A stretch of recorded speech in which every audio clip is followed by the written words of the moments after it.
الرحمن الرحیم. بہت شکریہ مولانا فضل الرحمان صاحب جو جمعیت علماء اسلام فے کے لیڈر بھی ہیں اور ان کے ساتھی انہوں نے آج کھلے دلوں کے ساتھ ہمیں یہاں پہ خوش آمدید کہا.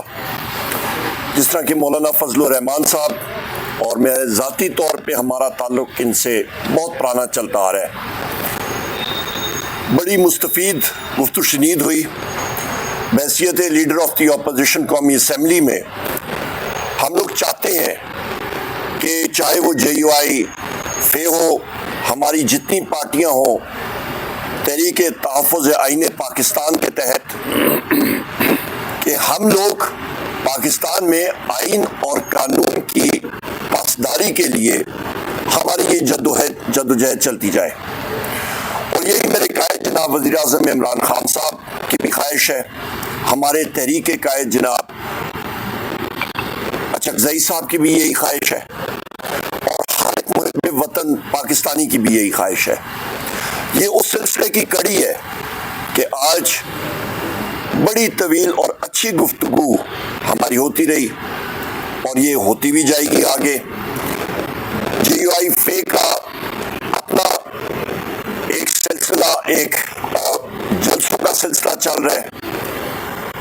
تحریک تحفظ آئین پاکستان کا بھی ایک سلسلہ ہمارا اناؤنس بھی کیا ہے، اور اس کو ہم لوگ انشاءاللہ امی جامہ پہنا کے وہ جلسے بھی پورے پاکستان میں ہوں گے، جس کا شیڈول ہم نے جاری کیا. کنونشنز بھی پورے پاکستان میں ہوں گے. اہم بات یہ ہے کہ آج پاکستان میں آئین نامی کوئی چیز ہے ہی نہیں. آج آپ دیکھیں کہ پاکستان تحریک انصاف کے دفتر میں آج پریس کانفرنس کے بعد ہمارے ساتھی حماد اظہر صاحب آئے، اور اس کے بعد اسلام آباد پولیس کا دھاوا جو سینٹرل آفس میں بولا گیا، اس کی ہم لوگ شدید الفاظ میں مذمت کرتے ہیں. اسلام آباد پولیس بجائے اس کے کہ رؤوف حسن صاحب کے حملہ آوروں کا تعاقب کریں، جیو فینسنگ کریں، وہ انوسنٹ یعنی کہ بغیر کسی قصور والے شخص کے پیچھے، بے قصور شخص کے پیچھے لگے ہوئے، اس کی ہم لوگ مذمت کرتے ہیں. اس کے ساتھ ساتھ یہ بھی میں کہتا چلوں کہ چمن پہ جہاں پہ دھرنا ہو رہا ہے، وہاں پہ ان لوگوں کے جائز مطالبات ہیں، اور جس طرح کہ مولانا فضل الرحمان صاحب نے بھی کہا، فلور آف دا ہاؤس پہ میں نے اپنی تقریر میں کہا، میرے ساتھی میرے بھائی اسد کیسر صاحب نے بات کی. ان جائز مطالبات کے اوپر حکومت کو ضرور نظر ثانی کرنی چاہیے، بجائے اس کے کہ پاسپورٹ وہاں پہ استعمال کریں. وہ CNIC میں ہر وہ سیکیورٹی فیچر موجود ہے، اس کے اوپر ان کو اجازت ہونی چاہیے.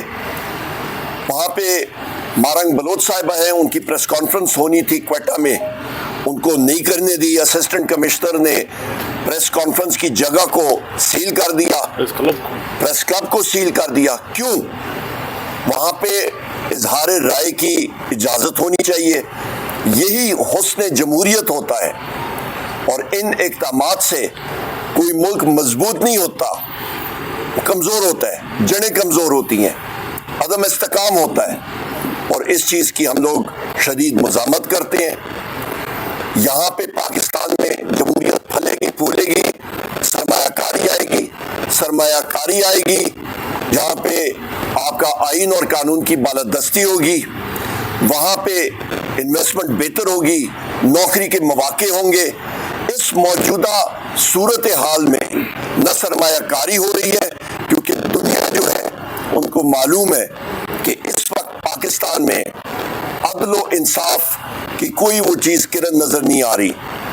یہ ایک بدترین مارشل لاء کے دور سے بھی بدترین اس وقت یہ غیر جمہوری جو حکومتیں اس وقت بیٹھی ہوئی ہیں ہمارے اوپر، وہ یہ کام کر رہی ہیں، اور اس چیز کی ہم لوگ شدید الفاظ میں مذمت کرتے ہیں.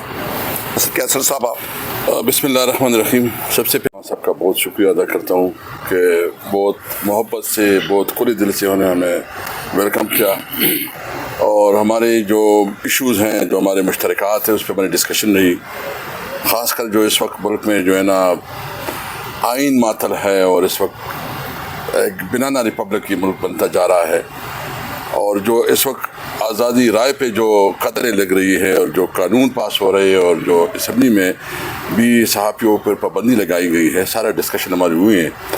اور خاص کر جو پنجاب میں گندم کرائسس ہیں، جو بہت بڑے ہمارے کسان پریشان ہیں، اور پاٹا میں جو نئی ٹیکس کے رپاس کی بات ہو رہی ہے، اور ویسے بھی وہاں وار زون ہے، وہاں کوئی مطلب ممکن نہیں ہے، کوئی اکانومی ویسے بھی وہاں بیٹھ گئی ہے. تو یہ سارے ڈسکشن پہ ہمارے مشترکات ہیں، اور انشاءاللہ اس پہ ہم مشترکہ جدوجہد کریں گے. باقی جو ہے نا اپنی پارٹیوں کو مزید بھی جو ہے نا انپوٹ دیا جائے گا. خان صاحب سے بھی انشاءاللہ تعالیٰ عمر صاحب جائیں گے، میٹنگ کریں گے.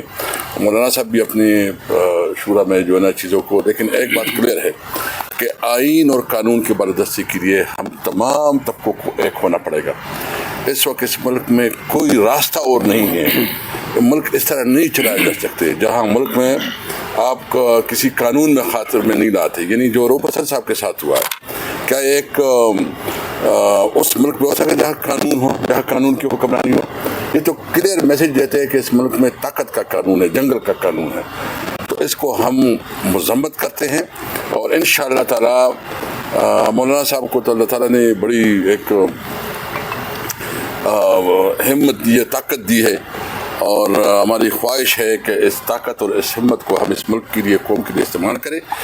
اور یہ جو اس وقت جنگ جاری ہے، یہ صرف کسی حکومت کو گرانے یا کسی کو لانے کے لیے نہیں ہے، بلکہ قانون کی عملداری قائم کرنے کے لیے ہے. تو انشاءاللہ تعالیٰ ہم امید رکھتے ہیں کہ اس جدوجہد میں ہم آگے بڑھیں گے، اس ملک کو اس کرائسس سے نکالیں گے. ملک تب آگے بڑھے گا جب ملک میں قانون اور آئین کی حکمرانی ہوگی، تب اکانومی اسٹیبل ہوگی. جب تک ملک میں آئین اور قانون کی حکمرانی نہیں ہوتی تو کوئی تصور نہیں کر سکتا کہ یہاں اکانومی بوسٹ ہو جائے گی. تو ساجد صاحب اگر دو بات کر لیں پھر. بسم اللہ الرحمن الرحیم.